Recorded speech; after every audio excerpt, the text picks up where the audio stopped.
మీ ఎలాంటి వ్యాపార ప్రకటనలకైనా వెంటనే మా ఛానల్ సంప్రదించండి. ప్రస్తుతం మనతో పాటు ప్రముఖ ఆధ్యాత్మికవేత్త జ్యోతిష పండితులు రవిశంకర్ శర్మ గారు మనతో ఉన్నారు. గురువు గారితో మాట్లాడదాం. నమస్కారం గురువు. నమస్తే అండి. మే నెల మీనరాశి వాళ్ళకి ఏ విధంగా ఉండిపోతుంది, వీళ్ళు ఎలాంటి జాగ్రత్తలు తీసుకోవాలి గురువు గారు? మీనరాశి వారికి ఈ యొక్క నెల సానుకూలమైనటువంటి ఫలితాలు గోచరిస్తూ ఉన్నాయి. వృత్తిపరంగా వ్యాపార పరంగా ఈ యొక్క నెల సానుకూలమైనటువంటి ఫలితాలు పొందగలుగుతారు. ఈ యొక్క నెలలో తృతీయంలో సంచారం చేస్తున్నటువంటి శుక్రుడు యోగకారకమైనటువంటి స్థితిలో ఉన్నాడు. జీవితంలో పురోభివృద్ధి దిశలోకి తీసుకెళ్ళగలుగుతాడు. అంటే ఈ రోజు చేసినటువంటి పనిలో రేపటికి దాని అభివృద్ధి దిశలోకి దినాభివృద్ధి చేస్తూ ముందుకు తీసుకెళ్ళగలిగేటువంటి స్థితిలో ఉన్నాడు. కాకపోతే ఈ రాశి వారికి కొన్ని విషయాలు, కొన్ని జాగ్రత్తలు కూడా అవసరం. జన్మరాశిలో సంచారం చేస్తున్నటువంటి కుజుడు, ధనస్థానంలో ఉన్నటువంటి రవి అంత యోగకారకమైనటువంటి స్థితులు లేడు. కుజుడు శని యొక్క ప్రభావం, అంటే ఏనాటి శని ప్రభావం అనేది ఎక్కువగా వేధిస్తూ ఉన్నది. ఈ రాశి వారికి మెయిన్గా జన్మరాశిలో ఉన్నటువంటి కుజుడు వైవాహిక జీవితంలోనూ, అదేవిధంగా ఫైనాన్షియల్గా డబ్బు విషయంలోనూ కొంచెం జాగ్రత్తలు అనేవి తీసుకోవాలి. ఖర్చు విషయంలోనూ కొంచెం ఆచితూచి వ్యవహరించాలి. ఉండేటువంటి స్నేహితుల్లో ఎటువంటి స్నేహితులు మన వైపు ఉన్నారు అనేటువంటి విషయాన్ని గమనించాలి ఈ రాశివారు. ఈ రాశివారు ఆత్మన్యూన్యతాభావం, అదేవిధంగా వచ్చేటప్పుడు చుట్టూ ఎవరు లేరు అనేటువంటి, మనవారు ఎవరు లేరు అనేటువంటి ఒక భావాన్ని కొన్నిసార్లు లోనవ్వటాల్సినటువంటి పరిస్థితి అనేది ఏర్పడుతూ ఉంటుంది. ఈ రాశిలో ఉండేటువంటి వారికి ఈ యొక్క విషయాలు జాగ్రత్తలు తీసుకోవాలి. విద్యార్థులు, విద్యా సంస్థల్లో పనిచేస్తున్నటువంటి వారు ఈ యొక్క నెలలో ఫస్ట్ 15 days కొంచెం జాగ్రత్తలు తీసుకోవాలి. మెయిన్గా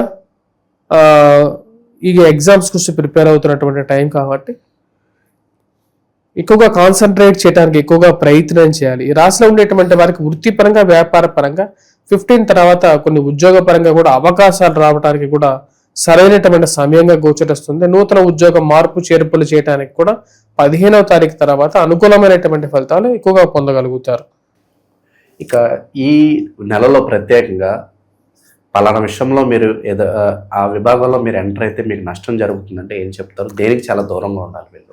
ఈ రాశిలో ఉండేటువంటి వారు ఈ నెలలో మెయిన్గా దూరంగా ఉండాల్సింది ఒకటే ఒక ఫ్యాక్టర్, స్పెక్యులేషన్స్కి దూరంగా ఉండండి. మీరు అదేవిధంగా వడ్డీలు వ్యాపారం చేసేటువంటి వారు కూడా కొంచెం జాగ్రత్తగా ఉండండి. ఈ నెలలో మెయిన్గా ఈ రాశిలో ఉండేటువంటి వారు తీసుకోవాల్సినటువంటి ముఖ్యమైనటువంటి 2 నిర్ణయాలు. అదేవిధంగా మోసపూరితమైనటువంటి ప్రకటనలకి దూరంగా ఉండండి. ఎవరో ఫోన్ చేసి ఏదో చెప్తున్నారని చెప్పేసి ఈ రోజుల్లో మనం డైలీ న్యూస్ పేపర్లను చూస్తూనే ఉన్నాం. అలాంటి పరిస్థితి మనం తెచ్చుకోకూడదు. ఎవరో మీకు ఆకాశంలో నక్షత్రాలు చూపించేసేసి జోబులో ఉండేటువంటి డబ్బులు కొట్టేసేటువంటి జనాలు ఉన్నారు ఈ రోజుల్లో. కాబట్టి అలాంటి విషయాలకు దూరంగా ఉండండి. కృషితో నాస్తి దుర్భిక్షమే అని చెప్పారు మన శాస్త్రంలో. అంతేగాని జ్యోతిష శాస్త్రం కూడా అదే చెప్తుంది. కాబట్టి చెప్పే విధానం వేరు, అంతే. విధానమే మారుతుంది, కానీ ఇది కూడా అంతే. చెప్పేది కష్టంతోనే వస్తుంది ఏదైనా సరే.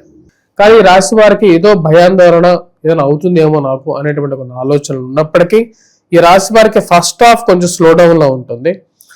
ఫస్ట్ హాఫ్లో అనుకున్నటువంటి పనులు అవ్వతాయా అవ్వవా అనేటువంటి ఆలోచనలు ఉన్నప్పటికీ సెకండ్ హాఫ్లో 15వ తారీఖున రవిగ్రహ సంచారం, అంటే సూర్యుడి యొక్క సంచారం అనేది 15వ తారీఖున మారబోతున్నది.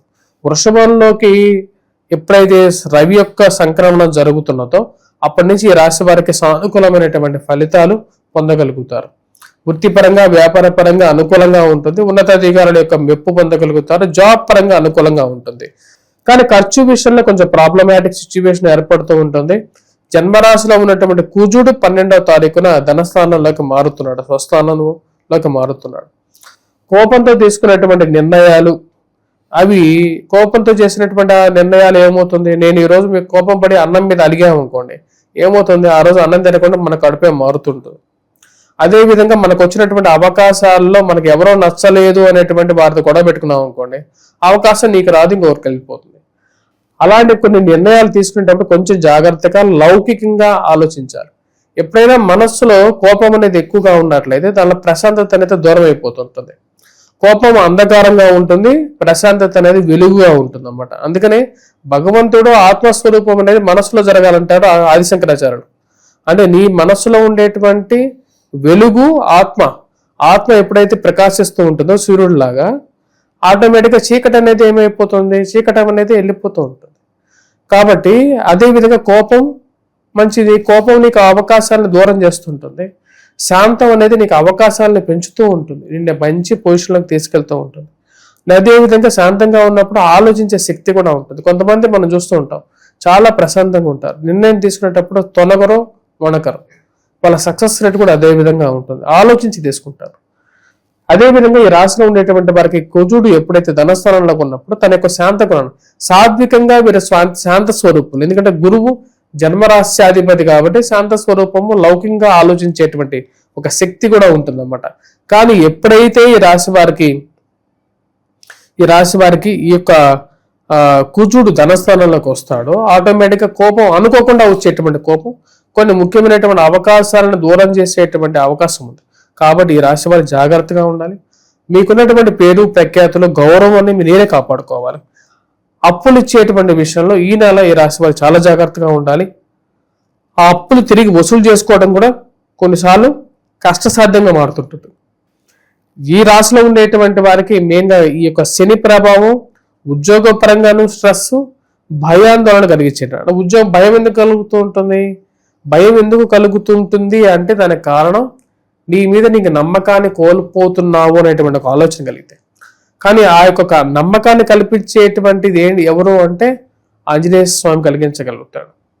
మరియు అదేవిధంగా నీకు మెడిటేషన్ చేసుకోవటం కానీ లేకుండా ఉంటే ఆ యొక్క సూర్య భగవాను పూజించడం కానీ తద్వారా వచ్చేటప్పటికి నీ మీద నమ్మకం కలిగితే ఆటోమేటిక్గా అన్ని సిచ్యువేషన్స్ నీకు పాజిటివ్గా మారిపోతూ ఉంటాయి.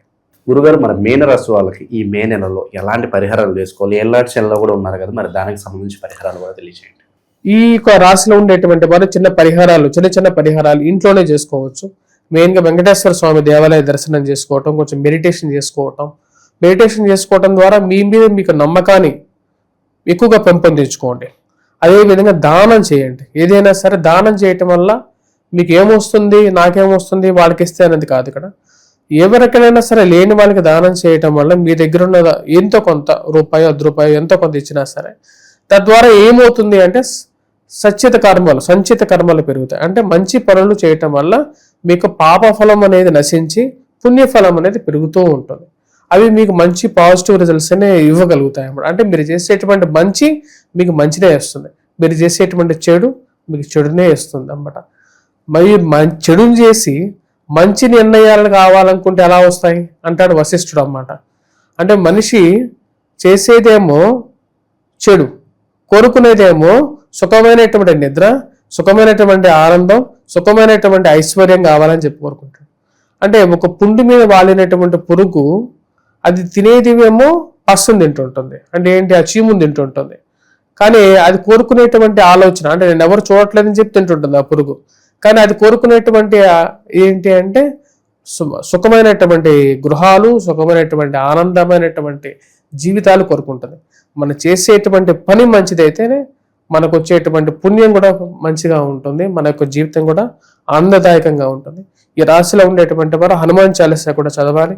హనుమంతుడు మన జీవితంలో మనకు బలాన్ని, నమ్మకాన్ని, మన మీద ఉండేటువంటి మన నమ్మకాన్ని, ధైర్యాన్ని ఇవ్వగలుగుతాడు. స్వామివారికి సింధూరాన్ని సమర్పించండి. ఆ సింధూరాన్ని బొట్టుగా పెట్టుకోండి. స్వామివారు ఎప్పుడూ మిమ్మల్ని రక్షణ కవచంగా ఉంటారు. ఓవరాల్గా మీనరాశి వాళ్ళకి ఈ మాసం ఎలా ఉండబోతుందో మంచి విశ్లేషణ అందించారు. ధన్యవాదాలు.